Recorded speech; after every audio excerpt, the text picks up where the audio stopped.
Christina, can you hear me? You could just put it in the chat. I know your thing's not working, but if I can talk, then I can give you. Okay, perfect.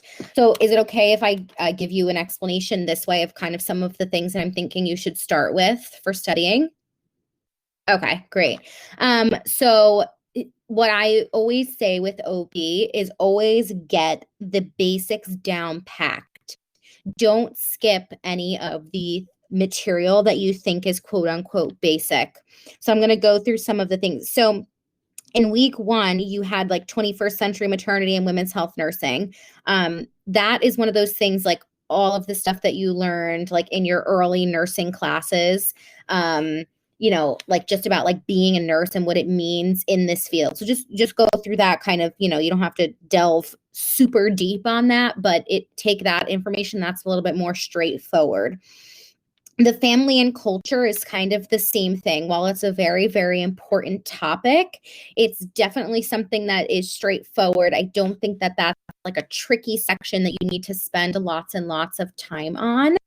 I would definitely just kind of read through it, make sure you understand it, make sure you know how it's applicable to your nursing care as if you were a labor and delivery nurse, which is what I am right now. So I could give you an example of how something that you might find in this section, for instance, is in culture. There are some religions and some cultural beliefs that can alter the way that the birth process kind of goes, in that some cultures believe in pain medicine, some don't.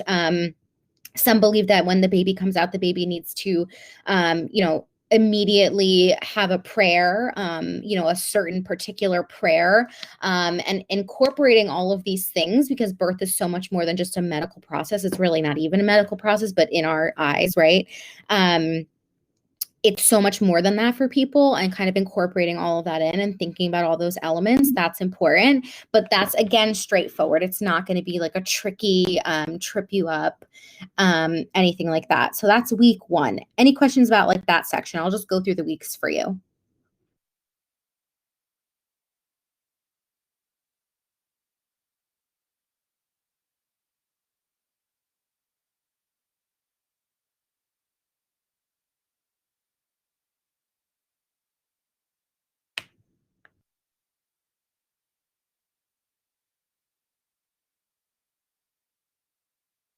Yeah, week one stuff should all be pretty straightforward. So, if you're going to pick where you spend your time, I mean, definitely look it over. I wouldn't say ignore it. It's all important, but where you're going to spend your time, that would not be my first thought. Going into week two, nursing and genomics is definitely an interesting section, especially everything that's going on in genomics. If you have trouble understanding basic genetic principles and all of those things, then maybe you should go back and kind of look at that more as far as it relates to OB, dominant genes, recessive genes, if something's autosomal dominant or autosomal recessive, and how that kind of incorporates into, genetic testing in pregnancy, because that field is like really, really advancing right now. Again, I don't see at this stage any particular questions on those things, but if you don't have a basic understanding of like that genomic field and that setup and like how it's related to pregnancy, you might struggle with some of those more basic questions. So that's the kind of thing I would look over. I see that you're both typing. Hi, Amanda. I don't know if I think you can hear me. I hope so. So I'll wait for you guys to type. Oh, Amanda, stop typing. Okay. Yeah. So that's what I would review, those basics, and then just read more about how it's advancing and, those kinds of things that you might want to know. But those are more, again, like nicer to know things. But as it relates to your patients and as it relates to the delivery, the labor and the delivery and the pregnancy process, this genetics testing, those kinds of things. That's what I would kind of be looking at. And then understanding those genetic basics, of course, especially for, sex chromosomes, and understanding all of that type of information is very critical, which you probably do because, you had all this stuff. The menstrual cycle comes next. This is something that's probably going to come up again and again and again. Can we quickly go over how hormones change in menstruation and in pregnancy, like LH, FSH, estrogen, progesterone? Okay, that's sort of a loaded question. Let me see. No, it's okay. It's just a lot of information. Let me just quickly go through the rest of this and what I think you should know, and then I'll pull up an image for you and try to at least get through menstruation with the hormones. In pregnancy, basically, you end up sort of in this steady state where progesterone is what maintains the pregnancy, and estrogen is definitely still prevalent in kind of also maintaining the pregnancy and kind of running a bunch of things in the pregnancy, and LH and FSH kind of fall to the wayside. So I think it would be better for me to give you the explanation with menstruation, if anything, because it's a little bit more complicated.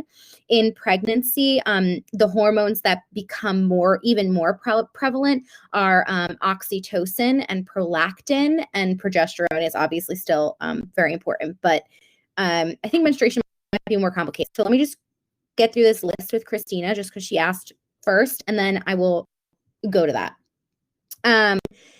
So menstrual cycle, this is actually a good point at this point, though, because that is what I would know in menstruation is the hormone changes, what's happening. And there's always like a really good chart, which I'll find a picture for you guys and go through it, of the surges of LH and FSH and what is happening in the body as it relates to ovulation and then eventual menstruation and the actual uterine lining shedding. And, even things like experiencing PMS symptoms and how that relates to estrogen, progesterone, and eventual potential pregnancy. If there's a menstruation that's missed, obviously there was an ovulation and there was some sort of change in which there was, a pregnancy created essentially. So we can kind of jump on that too. Conception and fetal development goes right from there. So now you're in a line, you're going from menstruation, you're like, oops, missed a period. This is what happens. Now we know they missed a period because they're pregnant. So I can see from this missed menstruation cycle that there was a pregnancy that was created. Okay, so you go right from the menstrual cycle into conception, understand at that like very biological level what happens, remind yourself of all the genetics. Here we're tying in that last chapter, right? All the genetics of how many chromosomes in each thing. And as the cells start to divide and the baby starts to develop, what's actually going on? What develops early? What develops later? Why is it important to know what develops when, right? If you have a premature born baby, how do you decide if they, are going to have functioning lungs or a functioning brain, or what part of their brain is going to be functioning? Things like that. I also mentioned briefly in the chat, which is when I decided to go to the mic because it's too much to explain. In fetal development, when things happen and when they're vulnerable to things like teratogens and, teratogenic substances. So things like drugs or radiation or, poisoning of any kind to the fetus, and what effect that might have on the fetus, and when in that fetal development the fetus is most susceptible to those things. Usually they're more susceptible early on, but they can be very susceptible throughout the pregnancy to many things such as alcohol, which can lead to things like fetal alcohol syndrome. So starting to connect some of those things is good. And then now that you know that the baby's pregnant and developing, that brings you into the anatomy and physiology of pregnancy. And that should be the anatomy and physiology of the actual pregnancy, in which I mean like the baby, the membranes, right, that's keeping the baby in with the amniotic fluid, and the uterus itself. So focus on that first, work your way inside out. Baby, amniotic fluid, amniotic sac, and then uterus, and then kind of work out from there as to, obviously this uterus is going to grow and all of the other organs are going to become displaced. So thinking about the lungs and thinking about how that relates to patients that are pregnant having shortness of breath, thinking about how the appendix will be displaced and how that might make it difficult to diagnose appendicitis in pregnancy, how the gallbladder is significantly affected in pregnancy, and it is slightly displaced also, and how that might affect the diagnosis of something like gallstones and why gallstones are prevalent in pregnancy. Those kinds of things. Also keeping in mind the signs and symptoms of pregnancy. So like those for sure things like a urine pregnancy test versus those suspicious things like early morning nausea and vomiting. that's that kind of tying that in. So now you're thinking about the woman's body. Then you go into nursing care of the family during pregnancy. So now you're thinking holistically as a nurse, right? You're thinking about the whole person, their whole family, and their whole experience as a whole. How is this going to go? They're going through the pregnancy. They're obviously going to be, having some anxiety, especially if it's the first baby. They're concerned, or maybe they're not because it's their second baby or their third baby, and they totally understand the process and they're very comfortable. And so thinking about all of those things, incorporating family, this is when you likely start to have a conversation about what happens when the baby is here. Does she intend to breastfeed? How does she intend to breastfeed? Is she going to be receiving education? Or in our case, did she receive education? And what education are we going to need to do for her in the, intrapartum and potentially postpartum period to help her kind of reconcile with all those things? It's a big role change. It's a big role change for moms, for dads, for non-gendered individuals, non-binary individuals that are transitioning into parenthood. It can be very, very challenging, and it can be very scary while it's also amazingly happy. So it's a very complicated nursing role to play in this field of kind of balancing those things. Maternal and fetal nutrition, I actually feel like this is pretty straightforward as well. What goes into mom goes into baby, but it's all about figuring out to what degree and, how much more does mom need to eat to be able to help sustain her pregnancy. Pregnancy is often related to running a marathon every day.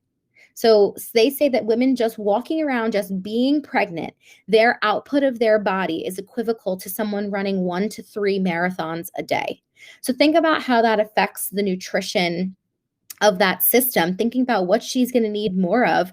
Think about the deficits that women often go through in pregnancy. So for instance, anemia, iron deficiency anemia is very common in pregnancy. Why is that? Well, that's because the baby goes ahead and takes all the iron. Okay. So thinking about things like that, relating that to their nutrition, what you can suggest for them to eat, how that might relate to gestational diabetes and ensuring that they stay healthy in their pregnancy and don't develop something like gestational diabetes, even though sometimes it's unpreventable because even with proper nutrition, they can be in a diabetic state because of the way that pregnancy affects insulin. And the insulin resistance in the body. So connecting all of those things. But again, I feel like pretty straightforward, but if you have questions on that kind of section, definitely bring it to the review.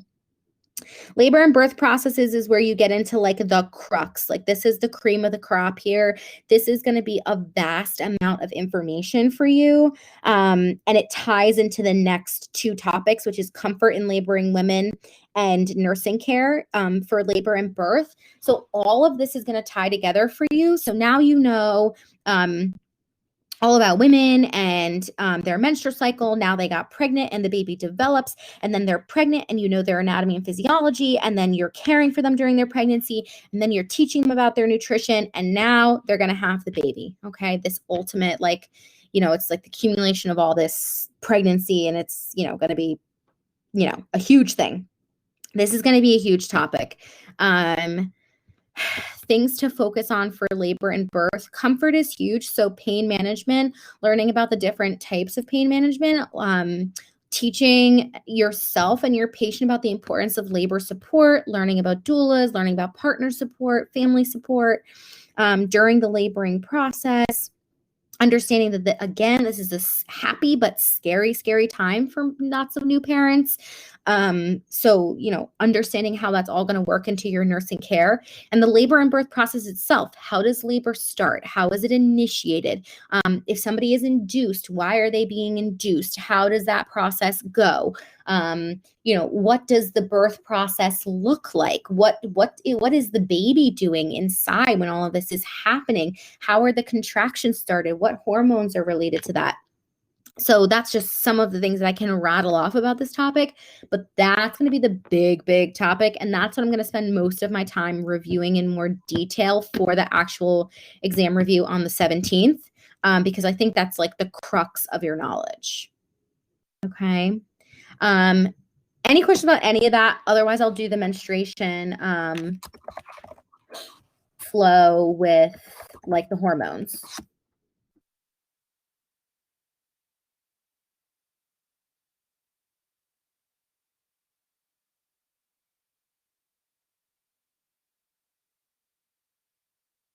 None for you. Okay.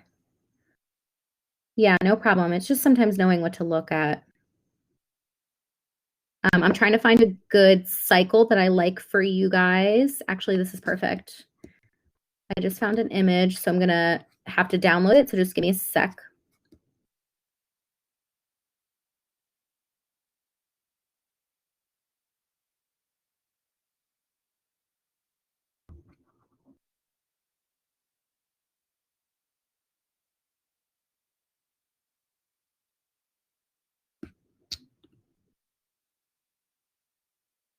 Won't let me use that one. I don't know why.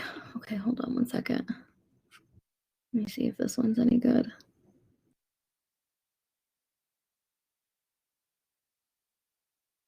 All right, I guess this one's okay. Sorry, this Big Blue Button is very particular about what I can actually upload it on.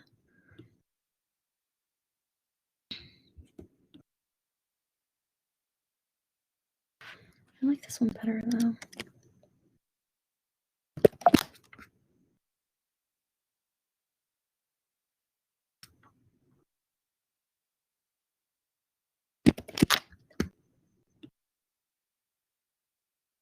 Hold on. I know I put one up for you guys, but I don't like that one. So hold on. I'm just gonna get the other one because I just did a screenshot instead. I guess I couldn't, but give me one sec. I got this one. It's better.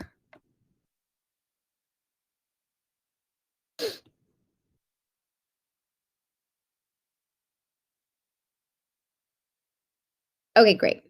Can you guys see this image and is it like enough, clear enough? Because I don't think I can zoom into it, but I can't do anything really else too much to it. Okay, so you've probably seen something like this in your book, and this is really like pretty much one of the best ways to look at it is kind of break down the hormones by type so that you might have seen a chart where these two and these two are all together, so you're kind of looking at the whole thing like in one big thing, and that's where it can get confusing. So I always like to look at it like this. So this is your FSH and your LH, and this is your estrogen and progesterone. This is going to kind of go a little bit backwards. It's going to go from the initial shedding. So this is menstruation, which is part of the, leading to this middle really of the follicular phase, which is the phases. These are the 3 phases you're going to have to know, which is why I love this chart. If you want to take like a screenshot of this chart, you totally can. It's great. And then in the follicular phase, this is where the rebuilding of that endometrial lining is. Then you have that ovulatory phase, which is ovulation, right? Which leads to the potential for pregnancy. And then you have the building of the uterine lining all the way up. And then the idea is that at the end of the luteal phase, beginning of the follicular phase, again, you'll go back to this section. So this, imagine, just like kind of goes in a continuous circle. And same thing here. Okay. So what I'm going to do is I'm going to explain the LH and the FSH first, and then we'll go through the rest of it. So basically, as we'll go as if the period has just ended. So you're really starting more like here, okay? And the FSH and the LH are basically at like kind of a steady state at this point. You will kind of see that the FSH dips a little bit as this is starting to build up, and the LH stays in a steady state. And as the lining is building, it gets into this really nice period where it's kind of like midway, nice and like, not to sound gross, but like juicy, and it's, whatever, vascularized and whatever. And then you have this surge. There is a little bit of a surge with the FSH, but the important one to know for ovulation as you hit that center is the big surge of LH. Okay, the big surge of the luteinizing hormone is really what's the big deal in this big ovulation phase.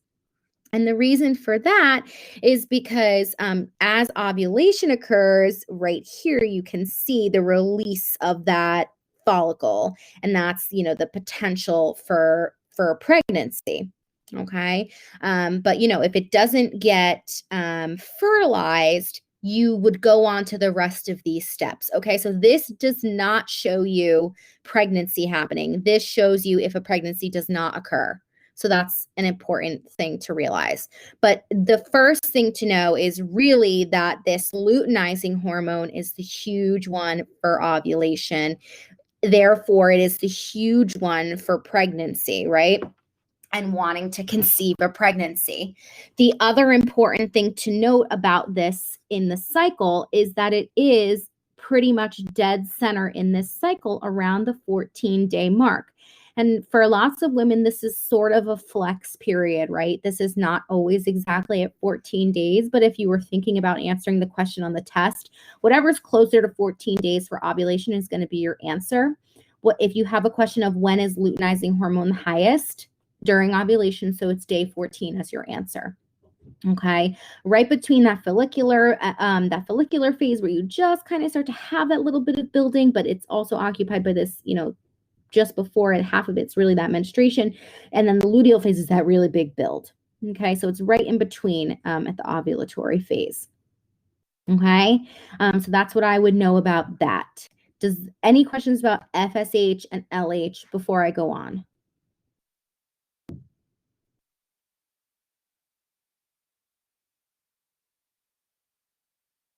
Okay, great. So now we go on to the sex hormone cycle, estrogen and progesterone. Again, these are when there was no fertilization, there was no pregnancy. Okay. So again, estrogen always rests a little bit higher than progesterone, generally in a steady state here, right? So they kind of end in a steady state with menstruation. And then after menstruation happens, estrogen starts to go up a slight bit as the endometrial lining also starts to kind of go up. The difference here with estrogen is estrogen peaks first, okay? Estrogen hits its peak right before, like right as ovulation is going to occur. So it peaks with ovulation, which also coordinates to this luteinizing hormone then shooting up and allowing for the release of this with this follicle. Okay, so in an order, it would go, we're just trekking along. Estrogen, boom, luteinizing hormone, follicular stimulating hormone. Okay, so estrogen first, boom, it hits, triggers luteinizing hormone, boom, and FSH, which is like a little bit less of a trigger, but that's really the key, is that the estrogen is the trigger for this, which is the trigger for this, which is the trigger for this. Okay, and that's what can eventually, lead to pregnancy. But obviously, with the ovulation, it all has to coordinate at the same time. Now, estrogen has peaked, the follicle will be being released, and estrogen kind of goes back down to a more steady state, but it's still higher than when there's less lining, right? So with the lining, it kind of coordinates with the lining here, right? Estrogen is sort of kind of just like in a steady state, but a little bit higher. And right before menstruation, it kind of goes back down to its baseline again. So if you imagine a circle, you start here, you go up here, you kind of return to a sort of steady state. It builds, and then as you menstruate, it's down to this regular steady state again, and that's when the shedding or the sloughing of that uterine lining occurs. Okay, progesterone's a little bit different. Again, starts a little bit lower, and it remains in a steady state until you hit that big surge in LH and FSH, and the surge of estrogen kind of starts to back off. So as the estrogen starts to back off, the progesterone builds up. It builds up and up and up and up and up. And do we know why it builds up and up and up and up like that in this kind of big undulating wave when the endometrial lining is at its thickest? Because the progesterone would be the thing that would protect the fertilized egg over here and help it implant into the endometrial lining. So progesterone is like the ultimate hormone of hope. It really wants you to be pregnant. So it's going to go up and up, and it's going to try to stay up as long as it can. It's this really big wave. It's like, come on, let's get a pregnancy here. You can see how that coordinates with the endometrial lining and where the fertilization would have happened, right? And so it stays up, and then it realizes, oh, nope, you're not pregnant. it developed into a corpus luteum. Basically, it's not fertilized, so it's kind of a flop, and it drops back down to its steady state. And that's also what leads to menstruation. Okay, everything kind of just flatlines, and there you go, that big drop. If you get pregnant, yes, progesterone will continue to be higher. That's what's needed to maintain the pregnancy. And obviously this would be different. You wouldn't develop a corpus luteum where there was nothing fertilized, right? You would have something fertilized. Well, you would still have the corpus luteum, but you'd have something fertilized as well.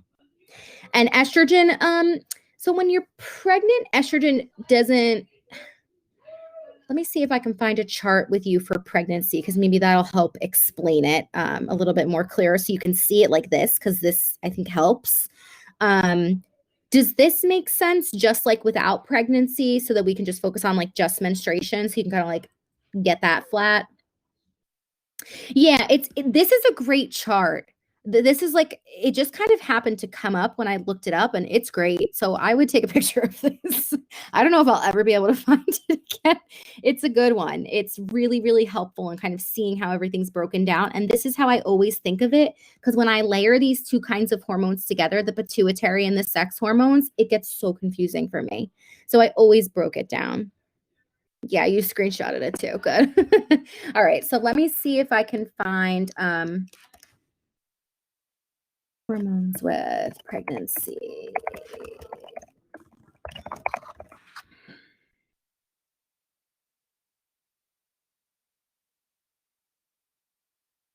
Okay. I mean, this is okay.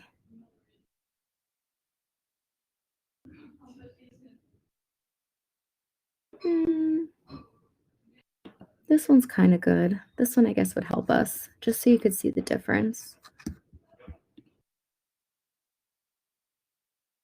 Yeah, the layers are helpful. Okay, let me add this new picture. So you guys have a screenshot or whatever you want of this picture, and I can go to the pregnancy just to show you the hormones. Yep. Okay, great.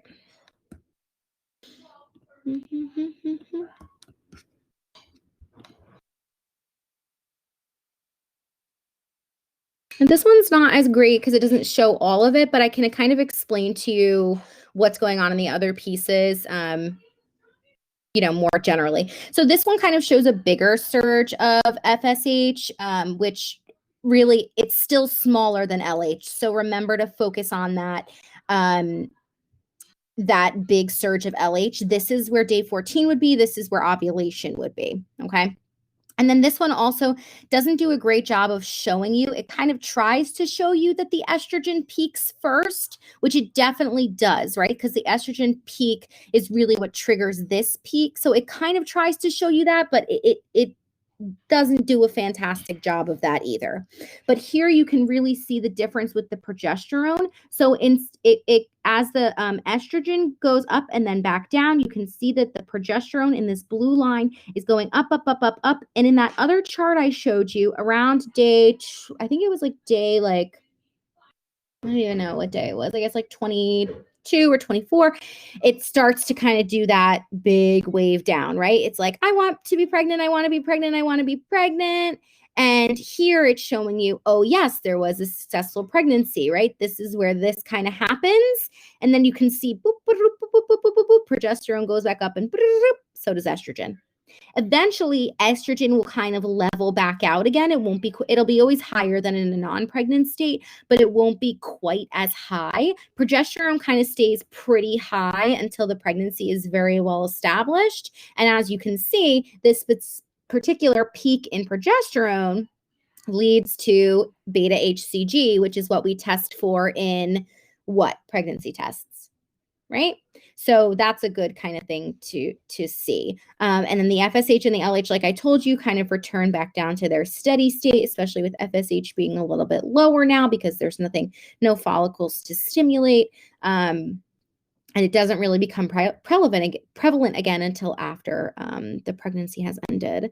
But it really is important to have this level of progesterone maintained to maintain the pregnancy, and the estrogen will sort of level out eventually, and will as will the progesterone. But in the early days, like in the early beginning of the pregnancy, the biggest, most important is definitely progesterone. These two fall by the wayside, and it's the trigger of both of these kind of going up, and then that building of the wall, and then there's going to be the implantation that's going to trigger this HCG, the chorionic, to go up. Okay, so that's kind of how that works in that sense. And instead of having, this is day 30, instead of once again at day 1 having that menstruation, you'd have that dip in the tissue. You're going to have the uterine lining building more and more and more, right? Because it's going to start implanting that fertilized egg. So that would be the difference.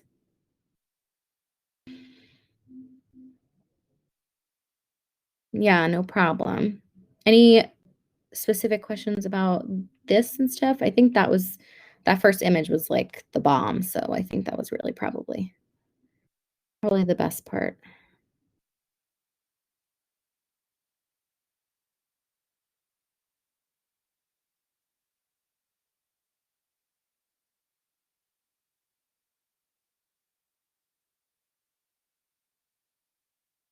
Yeah, so progesterone is not really huge in the fertilization, but it's definitely huge in the implantation and the making sure that the uterine lining continues to increase and then eventually get vascularized, which helps to implant the fertilized egg and make sure that it can kind of grow. So if for whatever, and this is kind of getting into like a little bit beyond what you need to know, but I'll say it anyway. But I don't think you need to like delve into this too hard. But if for whatever reason a woman is losing a pregnancy, it I guess could potentially be that she's not producing enough progesterone, but more than likely when there's like a threatened abortion or something like that, it's because the genetic material within the fertilized egg was not quote unquote perfect. And if the body recognizes that it's not quote unquote perfect, it will stop supplying that with the progesterone and with the vascularization, and it will pretty much purposefully, I know it sounds kind of like harsh, but it will pretty much purposefully abort the pregnancy because it knows it's not perfect. It knows it's imperfect. But I'll say something about the progesterone in this. If you test someone for their level of progesterone and it's not at a certain level at a certain number of weeks of the pregnancy, they're going to know that the pregnancy is not viable. So the progesterone has to be at a certain level to maintain the pregnancy. So if it's not high and it's low, sometimes they will give women progesterone to try to maintain the pregnancy, but it's not because of the progesterone usually, it's because of something else with the pregnancy. It's just the progesterone that maintains it. So if you think you have like a threatened abortion, a woman's having like a little bit of bleeding and whatever, and you're worried, some people do believe in giving progesterone to maintain the pregnancy, but others would say there might be a reason behind the potential body trying to kind of abort this pregnancy. So that's kind of a long-winded explanation. I wouldn't know. I don't think you need to know all of that in where you're at, but good to know always, I guess. Hi, Chantel. I can see that you're typing. Just keep typing. Do your thing. I just wanted to acknowledge that you were here.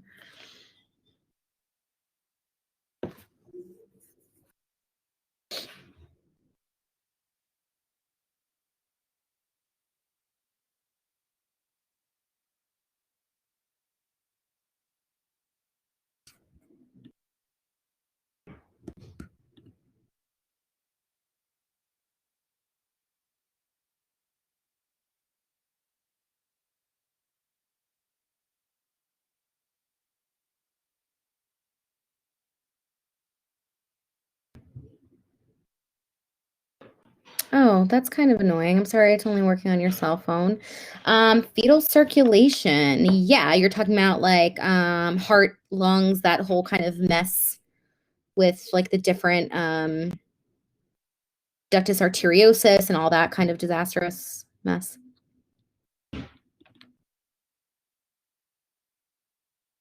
It's not let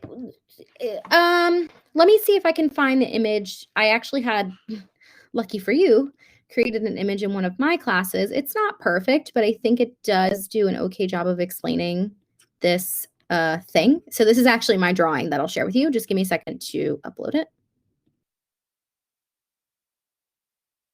And it's a very rudimentary thing, so please be kind. Don't judge me.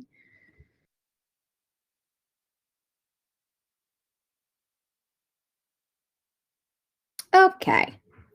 So this is my drawing. And this is something that obviously you can see comes up even in, so I'm in the DNP program for midwifery and women's health. So this comes up again and again and again if this is what you want to do. So now you know. Okay. So the pink line that I drew here is neonatal and adult circulation. So this is the normal circulation. In the pink line, I'll draw it for you. It goes through the superior vena cava into the right atrium, out the right ventricle, out the pulmonary artery into the lungs. Right? And then the new oxygenated blood comes from the lungs through the pulmonary vein down to the left atrium, down through the left ventricle, out through the aorta, and to the body. Now, this is not an accurate depiction of where these things are on the heart. Okay, these are just the names. And the person that talked us through this, who happens to be a pediatric nurse practitioner, just felt like it was easier to understand it this way. But this is not the structure. So make sure when I'm explaining this, you're paying attention to the labels that I put and not where these are. Okay. Now the pulmonary artery is in fact attached to the right vena cava, and the aorta is in fact attached to the left ventricle. But you know, in the actual structure of the heart, that the aorta actually kind of loops up and around up here, right? So don't so much focus on the structure from this image. Focus on the labels that I put so you can understand where all of the extra little things are, okay, that the baby has. All right. So now that you see that the pink one kind of goes body, lungs, lungs, body, we got that. Now you can look at the fetal circulation. So the fetal circulation is different in a few ways. The first one is that they have this little hole between the right and left atrium called the foramen ovale. Okay, very important little hole because babies are not taking in oxygen, right? So their priority is really not to bring blood to the lungs, right? Because they're not really using them yet. I'll tell you in a little bit that a little bit does go to the lungs, as you can see from this green line, but the majority of babies' fetal circulation is going to go through the superior vena cava of the body down to the right atrium. And instead of continuing to go down to the right ventricle, it goes through this foramen ovale, down the left ventricle, and out the aorta back into the body. So basically what it's doing is it's not really backwards, but it's bypassing the lungs, right? Because it's just not all, I don't want to say it's not important, but to the babies, it's really not all that important. They get the little bit of blood to make sure that they can grow the lungs, which is the green line again, but they don't need a full supply of blood to the lungs because they're not fully using them. Does that make sense? All of their oxygenation is coming from mom, from the umbilical cord. So they don't need to really worry about getting it to the lungs to get oxygenated to then come back up through the heart. What they do is they have their blood oxygenated by mom. It comes through to make sure that the heart's pumping, comes through the foramen ovale and goes back out the aorta back to the rest of the body. Okay. And the other little thing that is very important to know is this ductus arteriosus, okay? This is the one all the way down here. And again, in reality, we know that the aorta and the pulmonary artery are like somewhere up here. So it's attached by a little loop up here in real life, but this is just my drawing, right? The pulmonary artery and the aorta in a fetal circulation are attached by this ductus arteriosus. So when the blood does go in and doesn't go through the foramen ovale and does make it all the way to the pulmonary artery, it is then shunted through this ductus arteriosus, which is also more like a hole and not like a tube. I know it looks like a tube in my picture, but it's more like a hole like this. and it goes into the aorta and again back out into the body. So again, this is just another bypass of going through the lungs. It goes through this ductus arteriosus instead, back out the aorta, back into the body. So the principle is the same. I'm sorry if this picture is more confusing, but it's meant to be helpful in seeing kind of where the blood flows, because in the real structure of the heart, it's kind of difficult to conceptualize.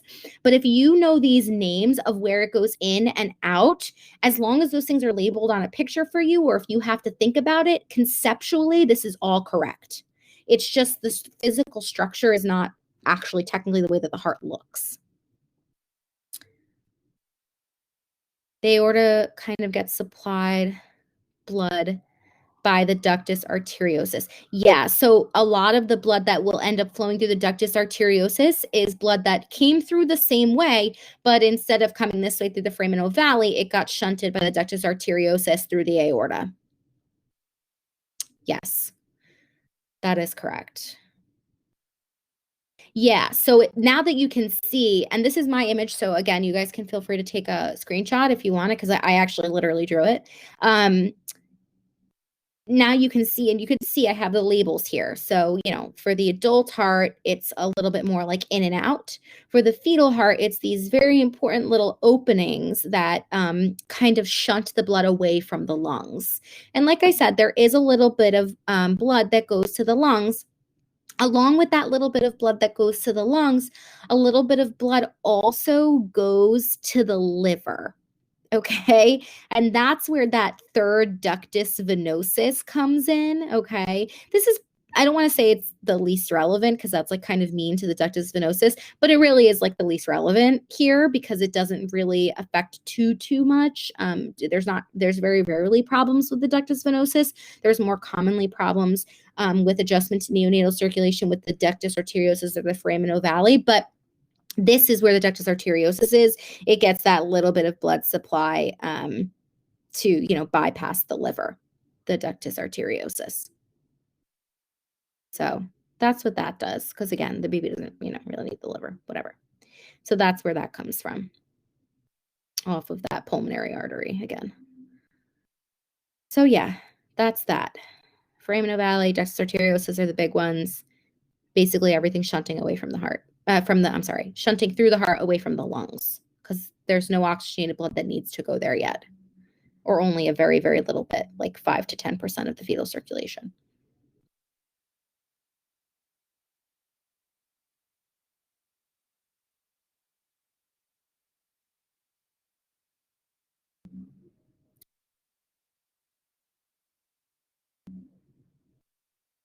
I could see Christina's typing. Chantel, did this help you? Like, do you want me to try to explain it in another way? Like, was this helpful? Does that make sense?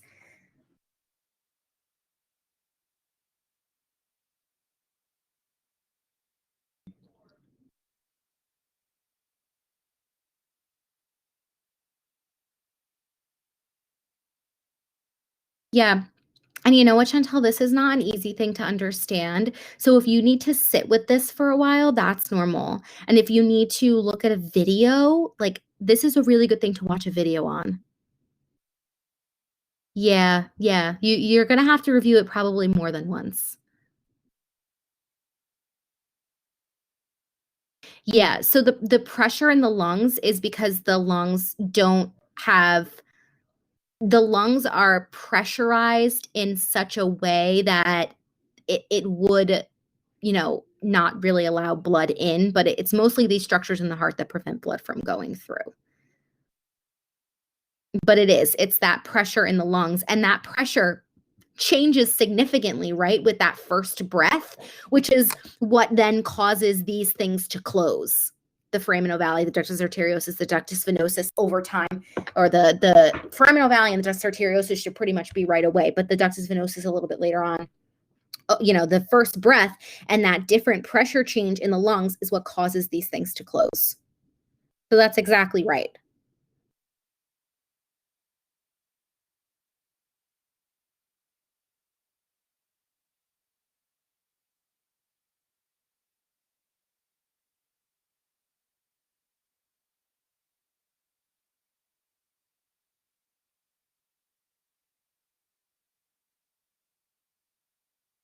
Yeah, exactly. Anything that's lower pressure, that'll flow too. And that's just like a sort of a body thing, right? Areas of higher pressure go to areas of lower pressure, that kind of thing. So that's like just like a pathophys type thing, or like even like an anatomy and physiology type thing. That's basically what that is. The lungs remain well pressurized, the liver remains well pressurized because the liver, again, the baby's liver isn't needed because the mom's body and the placenta is doing all of that cleaning of all the red blood cells and the waste and all that for the baby. So why would the baby waste its energy sending blood to the lungs when it has all of this development to do, all this tissue to grow? Why would it bother sending so much blood to the liver to help the liver clean the blood? It doesn't need it. The placenta does that for it. Just like it doesn't need the lungs because mom is breathing for it. It doesn't need it. So it's always sending it to where it needs it. That's why it gets shunted away. Yeah. It does make sense. This whole thing is really confusing. So if you can imagine this was a graduate level class that I sat down and had to draw this whole thing out, it is totally like well justified that it's confusing. Just look at it a few more times and you'll get it.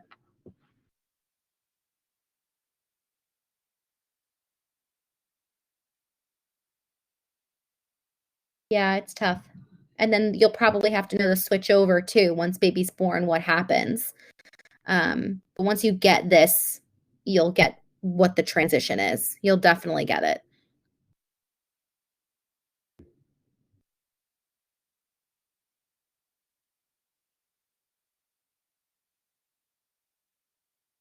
Does anybody have anything else? We only have like a few minutes left, but any questions or comments? I don't have particular things from Professor Pitts about what might be on the exams, so I don't know that. But I do know, like I said before, a lot of those core things are what's going to be important. It's that core knowledge that's going to kind of get you through this first exam. And I'm going to tell you right now that almost everything that you cover in this exam is going to continue to be relevant for the rest of them. So, like, if you're going to hunker down for one of them, make it this one. That would be my advice.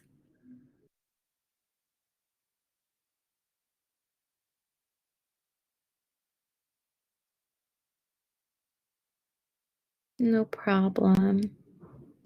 I'm going to have a review on the 17th as well. I don't think you were here, Chantel, but I'm going to have a specific exam one review on the 17th. And it will be recorded. So if you can't attend it, it'll be recorded if you want to watch it like later in the night or whatever. Yeah. So I'll go through all that stuff too. And you can bring more specific questions once you've done more of your studying because I know it's still kind of early for you guys to be studying. But I'm proud of you that you are. That's great.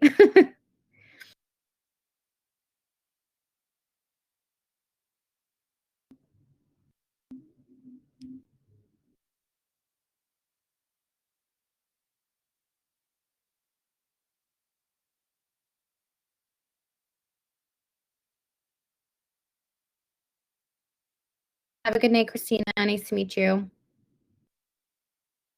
It is a lot going on this semester, Chantel. It really is. It's crazy. It's level 3. It's bonkers. I remember it. I did the accelerated as well. It's kind of ridiculous, to be completely honest with you. It's a lot.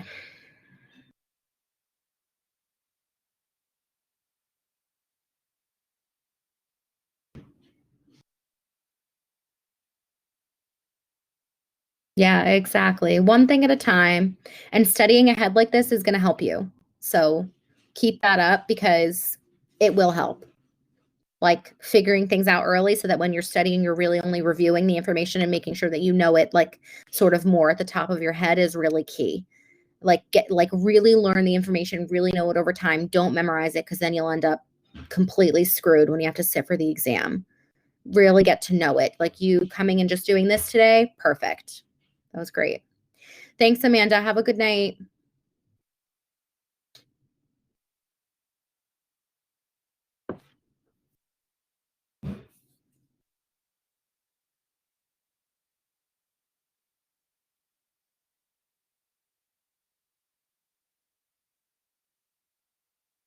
No problem. Good night. See you on the 17th. You are currently the only person in this conference.